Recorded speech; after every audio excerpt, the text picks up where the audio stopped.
What's up, YouTubers? This is Villainous Cinema coming with you for a very special episode here. I believe this is episode 6, with some very excellent people. Do you guys want to introduce yourselves to everybody? Hi, I'm Lou. That I don't know what else to say. Hi, I'm Pepe. I'm from Mexico, and I was kindly invited by Evan to participate. So I'm excited to share some of the ideas that I have about my movies. And of course, I'm the host, Evan Landon, but you guys probably all know that. Where are you out of, Lou? Where are you based out in Boston? I'm living in Boston right now, yes. But you're from Belgium originally? I'm from Belgium. My first language is French, but I also have family in Italy, so I have a lot of European mix. Yes. And Pepe, you're from Mexico? I'm from Mexico. I have a weird breed of European hobbits versus just Mexican. I'd try to make it interesting, but I can't. The Sorry. hobbits, the Hobbiton, Middle Earth. Exactly. Yeah, and I'm down here in Florida, so we got pretty good mix. We got a good international mix going here. Hopefully Butsu can make it next time. He's Korean. We can get like a good mix. But we are just to let you guys know, if you guys want to support Villainous Cinema, hit the subscribe button here. That's perfect. Or go to the Patreon account, which is at Villainous Cinema, and you know, throw me some money because I'm poor, and you gotta keep the lights on around here. Yeah, so I guess what we're going to be doing, Pepe, your idea was, since we usually do for the YouTube channel the top 5, we just do like a quick top 5, very quick, you know, and that doesn't take a whole lot of thought. I mean, I don't really even think about mine. Sometimes I just, you know, say whatever sci-fi movies. I think we did like top 5 dystopian sci-fi movies and one with my friend Nikki. He wasn't able to make it today, but you said top 5 movies that made us who we are. Yeah, probably the most movies that marked your story throughout the cinema. I mean, we may have differences on which one's the best or a particular category. For me, I chose 5 that are meaningful for me during a time in my life, or what draw interest of me, a particular category of movies. So those are the ones that I chose, and I had like 7, but I'll narrow it down to 5. Well, maybe we can. I don't know, because that was the thing too. Is I made my list, and I wasn't I wasn't able to really figure out which ones, and then I woke up this morning and I was like, oh, can't forget about that one. So I have my list now too. I did think about it. Did put a lot of thought into this one. So who wants to start? Should we just go number 5? Yeah, everybody's number 5 first. Let's go. All right. Well, I guess I'll start it off with my number 5. It's a movie that I consider to be one of the greatest. It's kind of a little bit more out of my wheelhouse, outside of my wheelhouse, because usually I watch a lot of horror movies, but this one is considered a comedy, and I just really like the way that it's put together by Terry Gilliam. It's called Fear and Loathing in Las Vegas. That was a really big. I was a really big fan of that book by Hunter S. Thompson, and you know, when you put Johnny Depp in there and Benicio del Toro. Directed by the animator for Monty Python, Terry Gilliam. He basically did like 12 Monkeys. He's at Brazil. He's got a huge style, but that movie critically panned. But like when I watched it, when I was tripping on shrooms for the first time, I was like, oh, this movie's brilliant. Great movie. Good choice. Thank you. Yeah, I had a poster that I loved that too, and I lost the poster. Oh, yeah, sad story. So Lou, go ahead. I'll go next. Yeah. So my number 5, it's a movie that I've seen not 100 times, but almost, because of the soundtrack of that movie. So it's Queen of the Damned. It's a story about vampires from Anne Rice, and the soundtrack of that movie is like one of my favorite, and I keep coming back to watch it. But even just to listen to it, to have it's mostly rock, so that's I know my Aaliyah stars in it, and like yes. I'm trying to remember certain parts of it. I know Stuart Townsend plays Lestat in that, right? Yes, and Uh, Aaliyah is the Aaliyah. main. Is she main on the actress. soundtrack, or No, she's not. that's okay? That was my question. So the voice of Lestat, I think, is Korn, the singer of Korn, if I remember Jonathan Davis. correctly. Yeah, Jonathan Davis. There are a lot of his song in it. Oh, My favorite is the one with Chester Bennington. It's called System. I love it. So R.I.P. R.I.P. Chester. Yeah. You know, Gone too soon. I feel bad about wanting to watch his character die so bad in that Saw movie, because because like I was like, oh, I gotta go to the theater to watch Chester Bennington get killed, and then we all know what happened later on. So I felt guilty about that. Yeah. So yeah, that's my number 5. Pepe?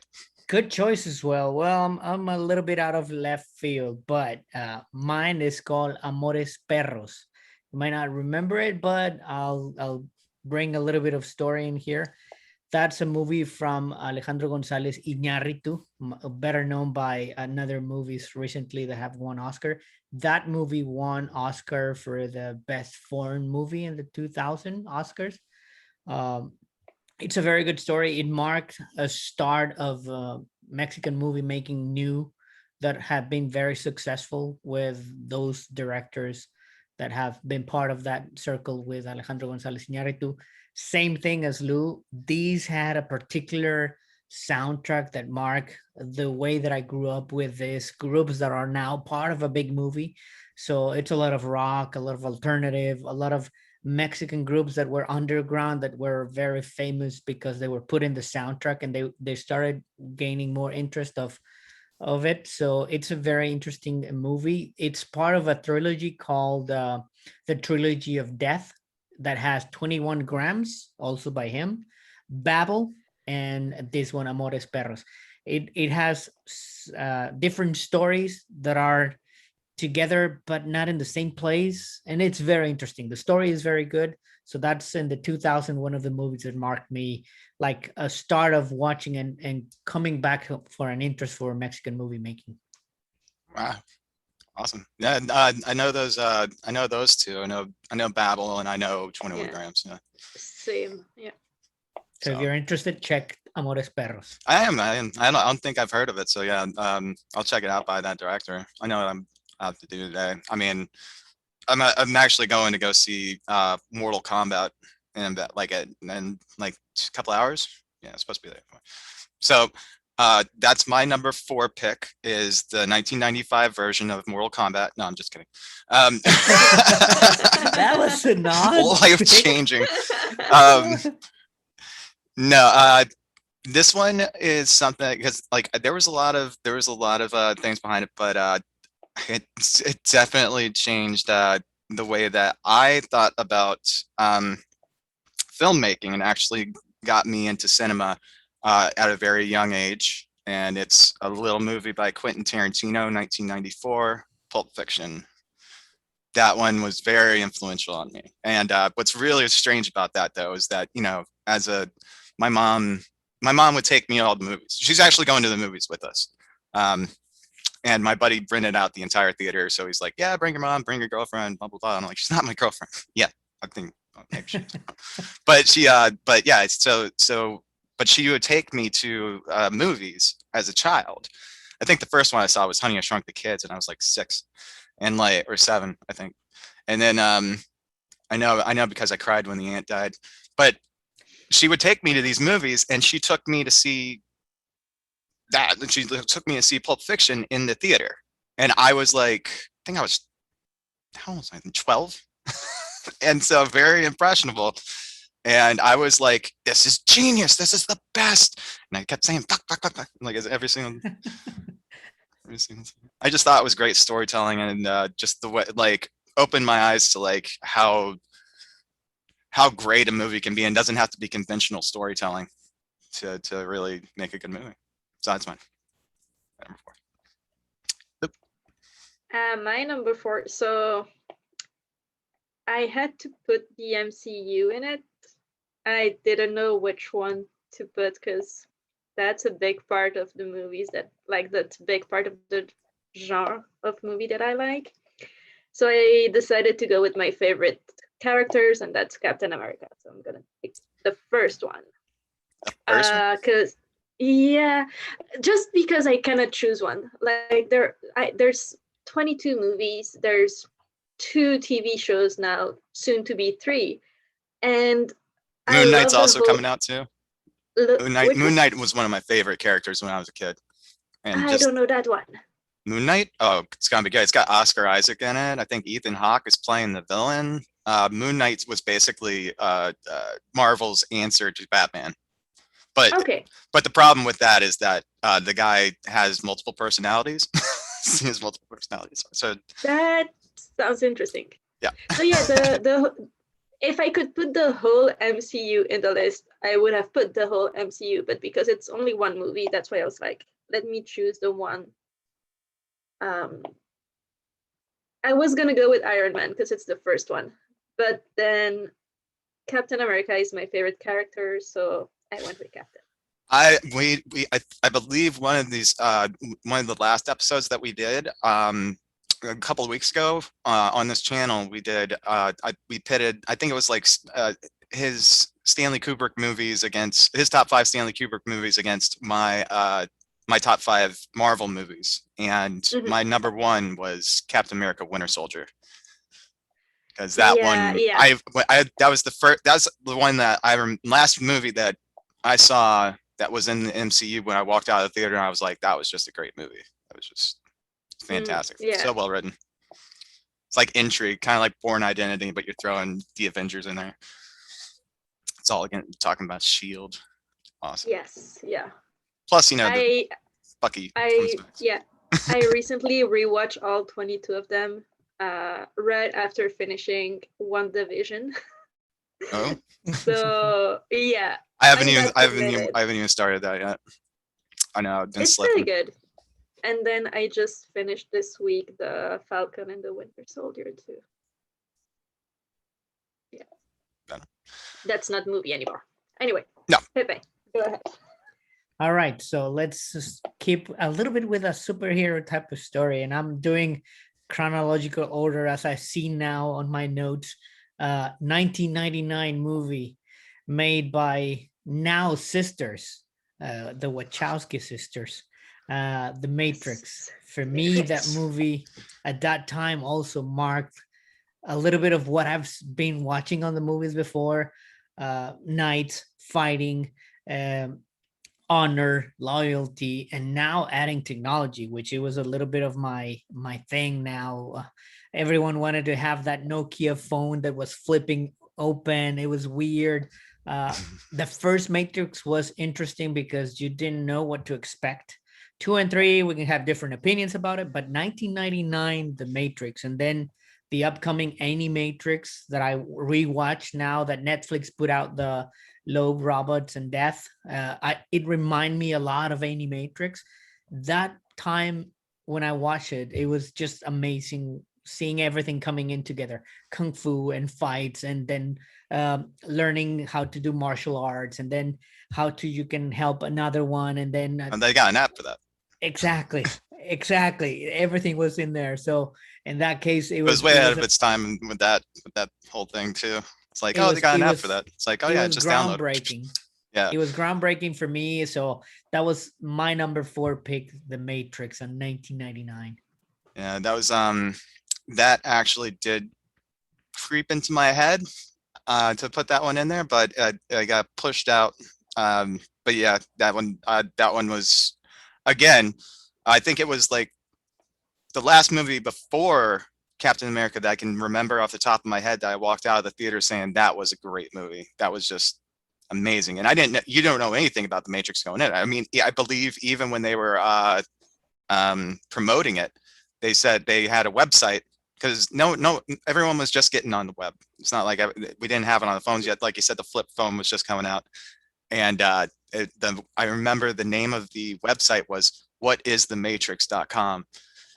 And we just saw ads for it on like the Super Bowl or something like that. And then it was just like, what is going on in this movie? Exactly. I was going to ask if you remember the actual link, because it was hard. I had to go to a library here just to find out, like, I want to see because internet was not available, at least in this third world country that I live.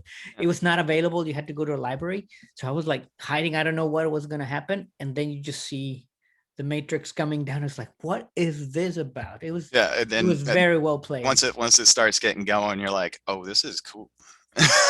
Exactly. All right. Well, I guess it's my turn then. I was thinking about this one, and like I said, like it's gonna be a little weird for people because they know how big of a horror buff I am.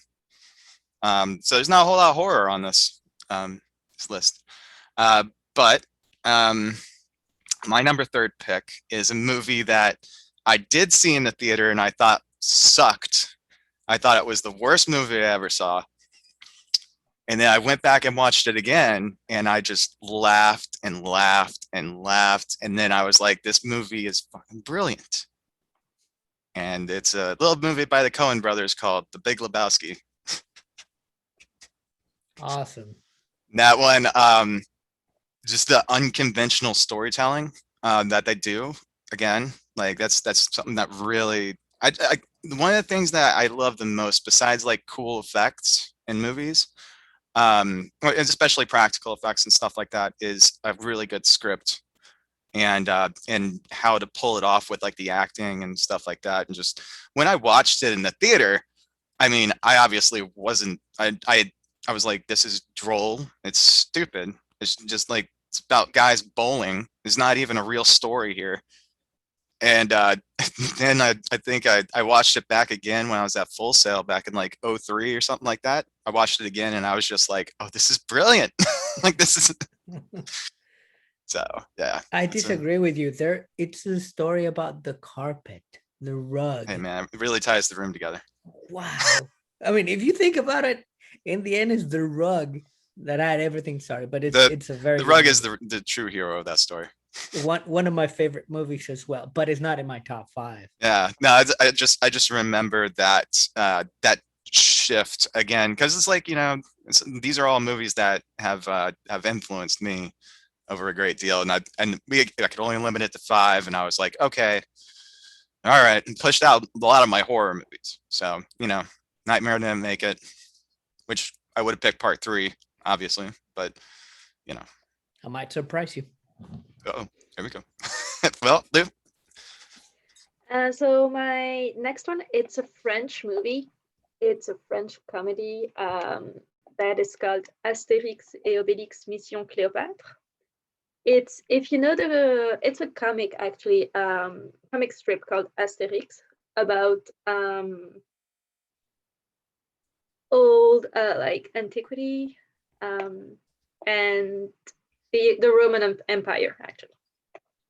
And they made this adaptation in movie, and they made a couple of adaptations in France, but this one is the most fun one. And I can quote you all the one-liners of the movie, and we still talk about it like every day with my brother when we talk.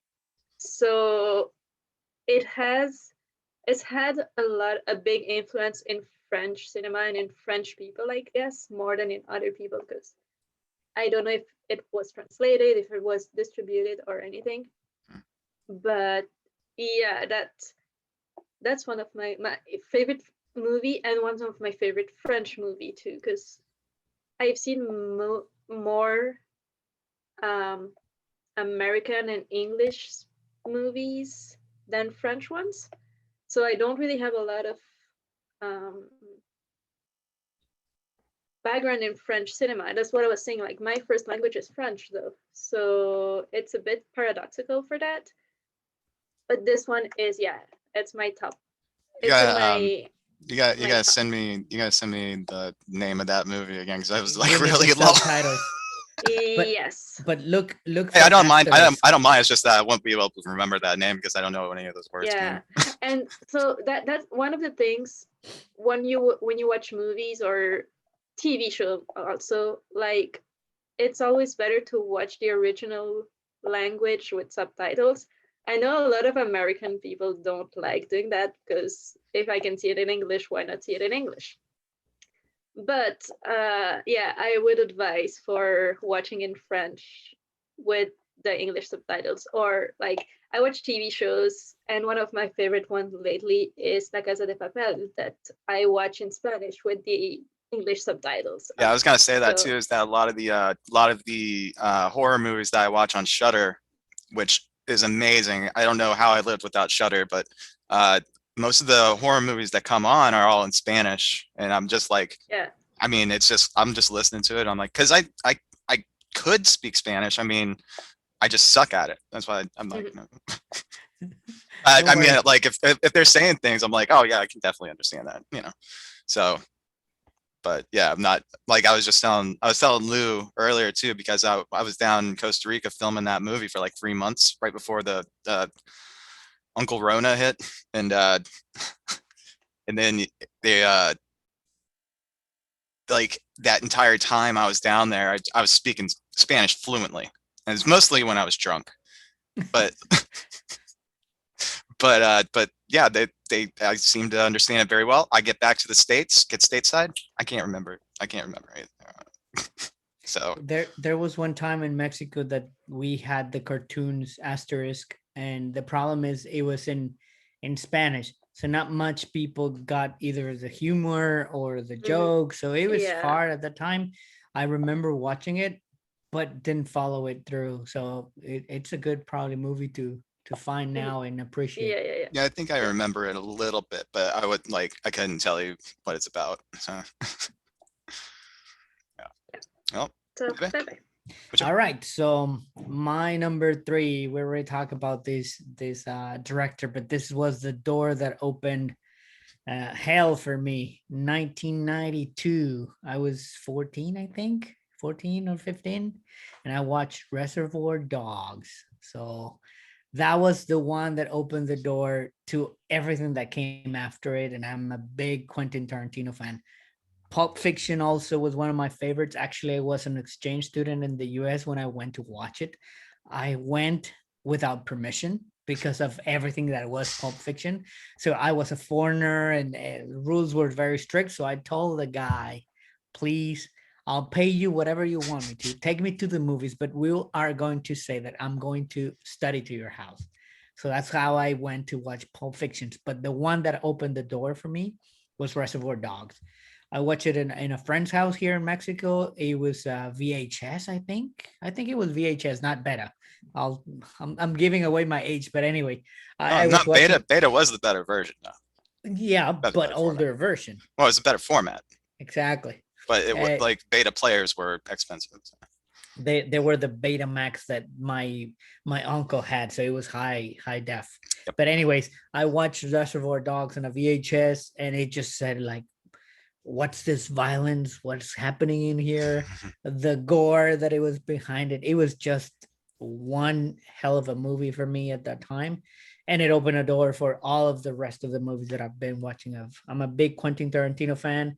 It's like whenever you're watching them, it's like, okay, if you're paying to see that, you know what you're expecting. I mean, there's a bit of surprises in one or two movies, but it's what you're paying to watch, and people don't like it or accept it, but this is a product, and that was the one that opened the door for me. It's just there's just so many good movies, but that one was that I was gonna say Reservoir Dogs, but I watched Pulp Fiction first, and then I watched Reservoir Dogs, and Reservoir Dogs actually made me start wanting to write scripts.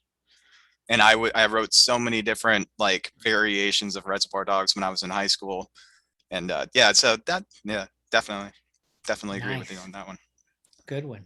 So on to you, On to Evan. me. Well, I guess I'm going to go with, because this is really difficult for me, because now I'm down to the nitty grit, the top two, right? So like I think like I could switch either one of these out, but I'm gonna have to say the movie that I watched religiously every single day as a child. I got home from school for years and years and years. Was a movie that is very underrated and should never be remade. Let's make that point right now. It's a little movie called The Goonies, and that is probably the most, like how you said that you could quote most of that movie. Like I've watched this movie my entire life. I couldn't put a number, at least over 100 times. You know, at least maybe 200. I don't know. I don't know where I'm getting my math, but yeah. And so I've watched all these. I would watch it every single day, and I can quote that entire movie from ever since I was a kid. You know, and I like whenever I watch it, and you know, my mom will be here or something like that, and I'm like, the Goonies is on. Let's just watch the Goonies. Yeah, let's watch the Goonies. And I'll just be sitting there and just watching the movie, and then she's like, you are saying this thing line for line. Just shut up. That happens. Weren't you choosing a character from it? Because it happened to me. It was one of my favorite movies as well. And I say, oh, I want to be like Data, or I want to be like such. I don't know if you had the. Yeah, I was Mikey. Oh. Definitely. That was a very good movie as well. And Minus I can remember some of that. Like, Mikey, you got to see this. Mikey. And Corey Feldman. Yeah. Oh man. What a very good movie. Yeah, that he made that movie. And you know, Sloth. Hey you guys. Rocky Road. Yeah, very good movie. Amazing. Good choice. From my childhood. So, Okay, so another's returning directors with the Wachowskis. But I chose Cloud Atlas. okay. Not Matrix Revolutions. No. So I don't know if you've seen this movie. It's a bit complicated, to say the least. A lot complicated. Yeah. I knew nothing about this movie when I went to see it. I just saw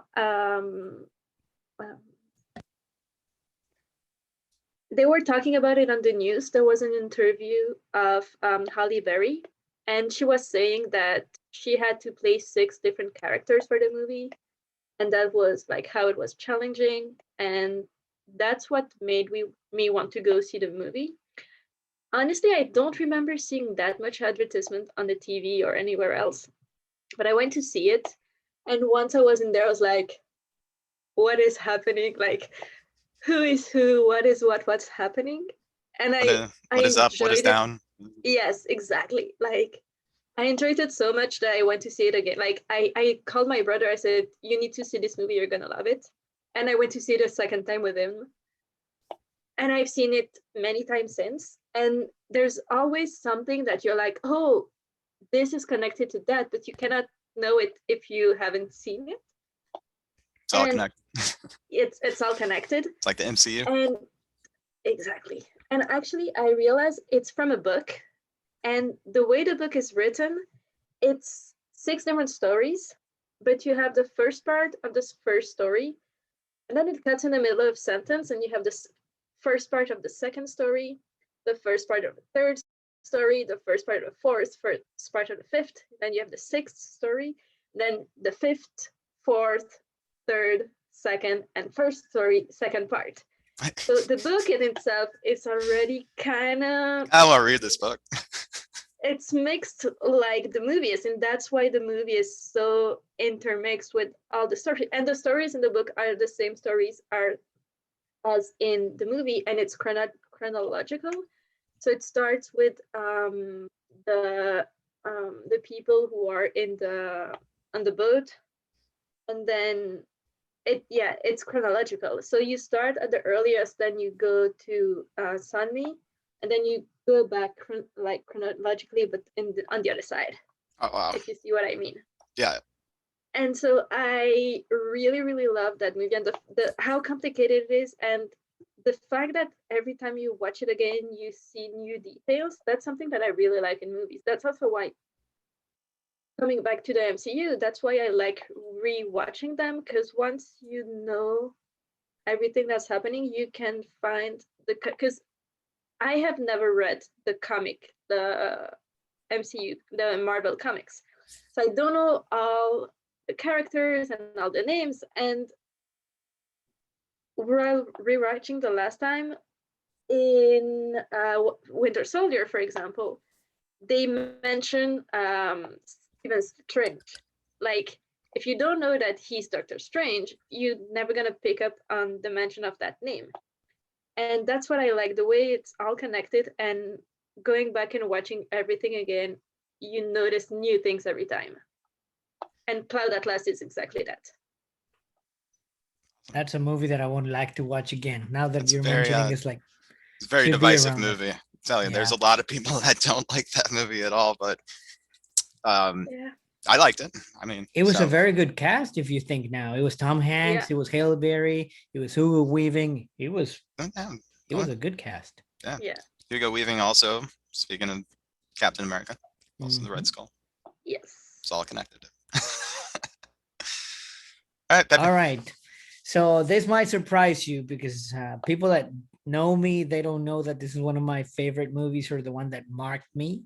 And I know you're gonna be happy, Evan. Poltergeist. Oh, 1992, just to give a homage to you and the horror movies. Poltergeist, I mean 1992, 1982. yeah. I didn't watch it in 1982. I might have been like 6 or 7 years old.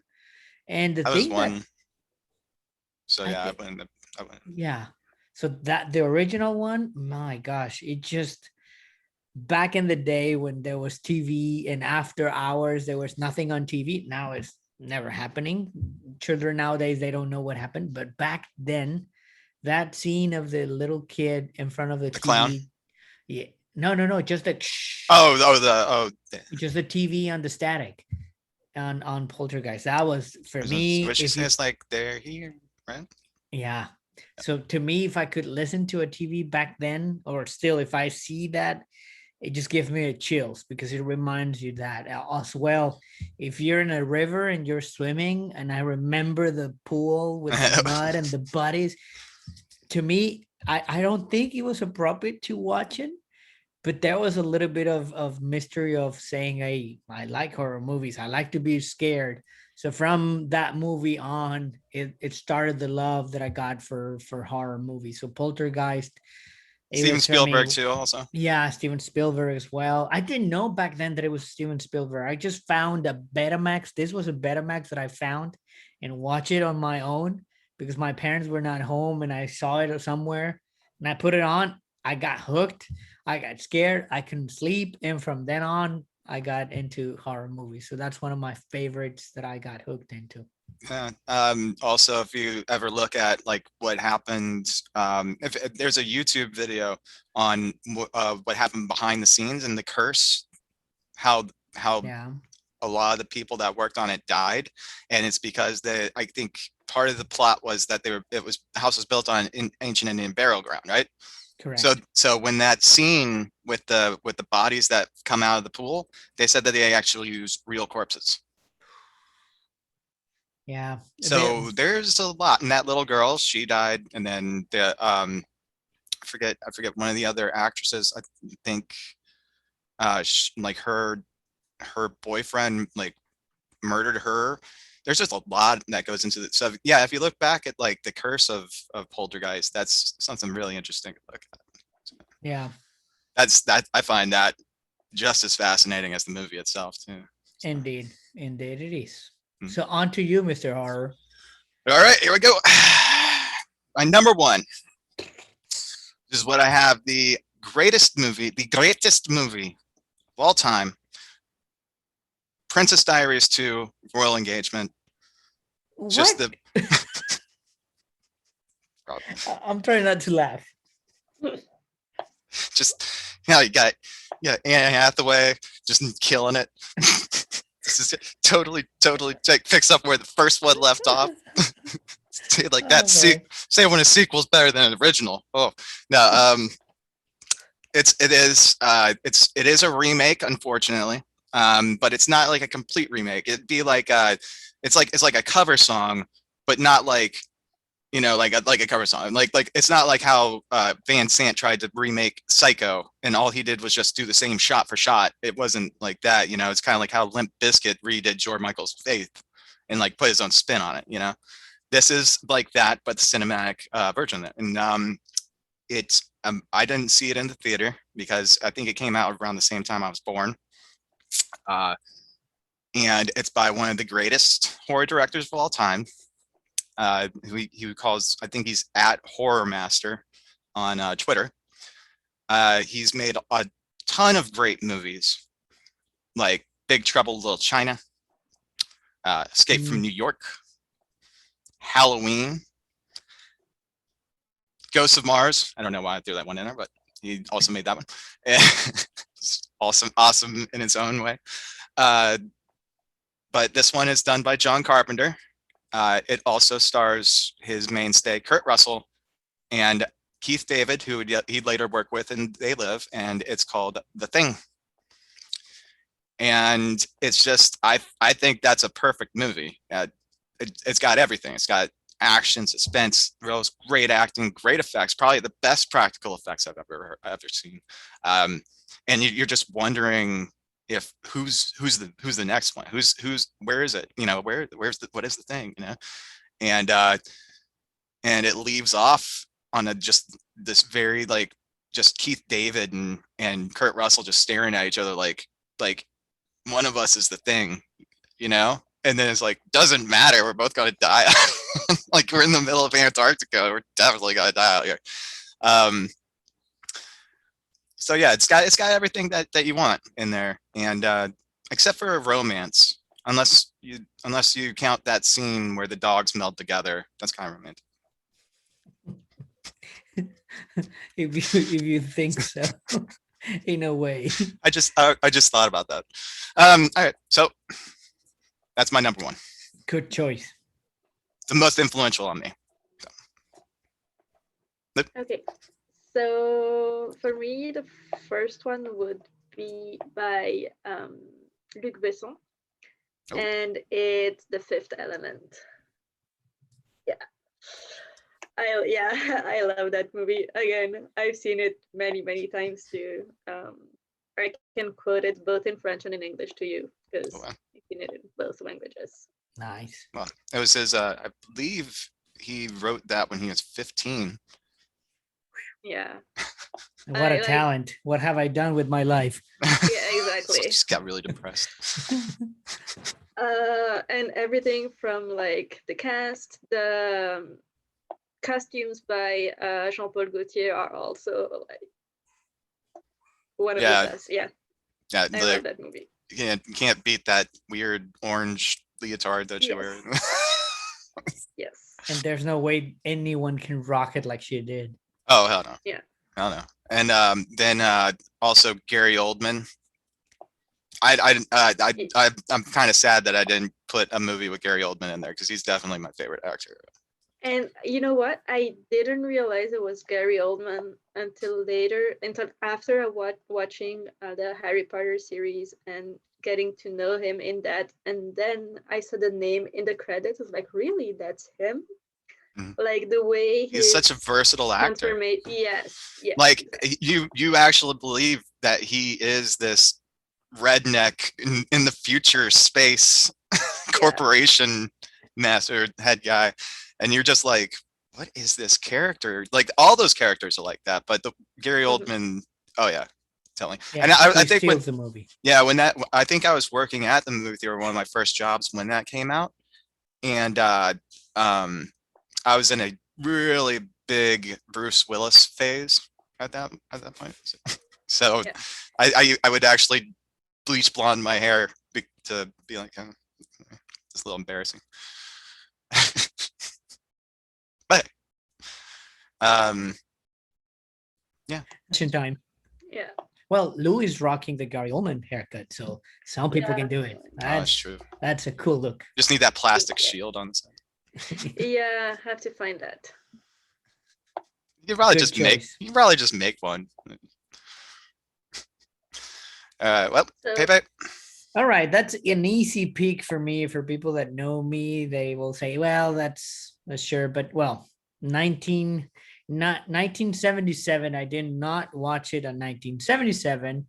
I watched it with an uncle on a Betamax as well, and it was a movie that it was everything about knights and the hero journey and spaceships and special effects that were really weird but were really cool because I never seen something like it.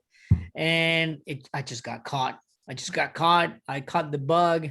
I follow it. I watch every movie that it was made on it. The first three were not that good, but the episode 4, 5, and 6 were the ones that really caught my attention. What, you didn't like the Phantom Menace? I did actually, but it was not my favorite. Okay. It was a coming to realize of saying, well, this is not what I lived, but it's a different time. It's for different people that wanted to get involved into the saga. But for me, Star Wars is one of the movies that caught my attention. I have a tattoo about Star Wars, so I do too. I almost put it on my list. Yeah. I removed Star Wars and put something else at some point, but it was on my list at some point. Well, I had Empire. I my favorite from the trilogy is Empire. Mhm. But Everybody's I was afraid that you were gonna pick it because I know you're a Star Wars fandom as well.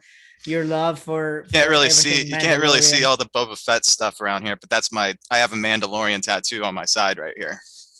I knew that, so I was scared that you probably chose that one. So my runner up was the Lord of the Rings because I read the books when I was a kid.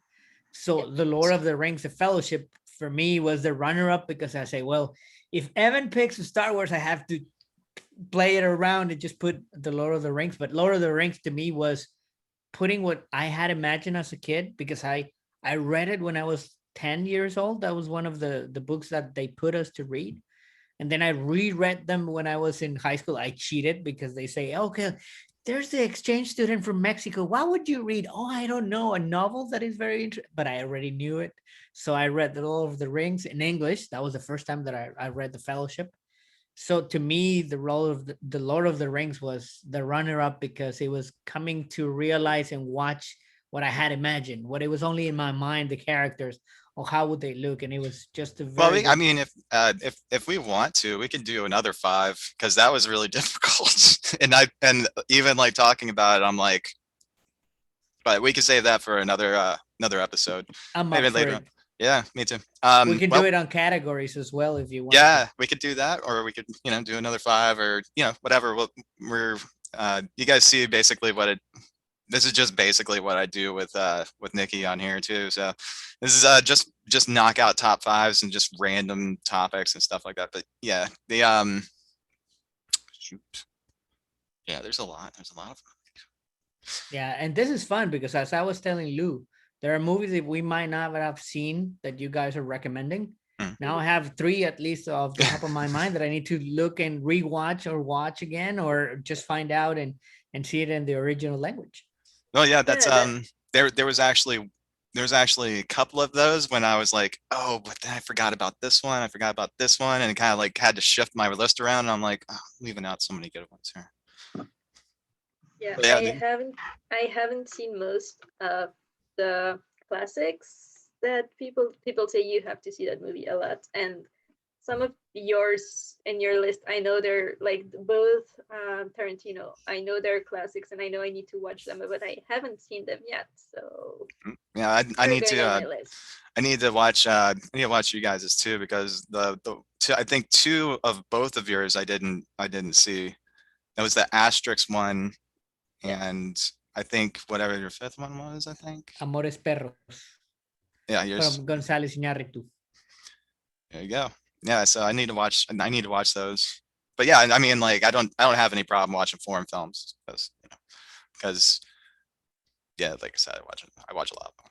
Hey, we're here to educate. That's what we do. And, I would never even heard of these if we didn't have this little, moment here. It was very fun. Oh yeah, definitely. So we'll get back. We'll reconvene on another Sunday, I guess.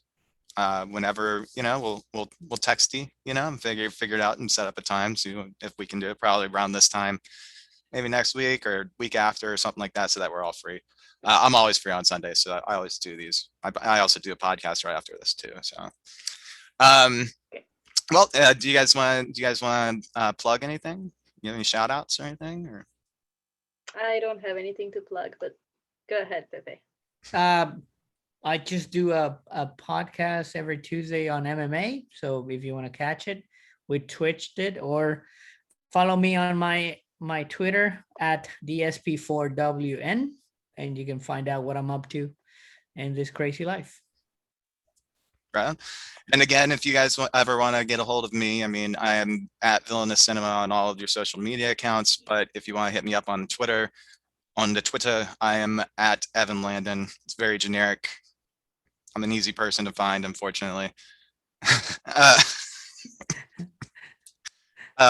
So yeah, well, thanks so much for being on, you guys. This is actually, it's good to actually like put some faces with the names of you guys too. So, and just like a little, if anyone's actually still watching, just to let you guys know that we're all part of the McAfee Mafia.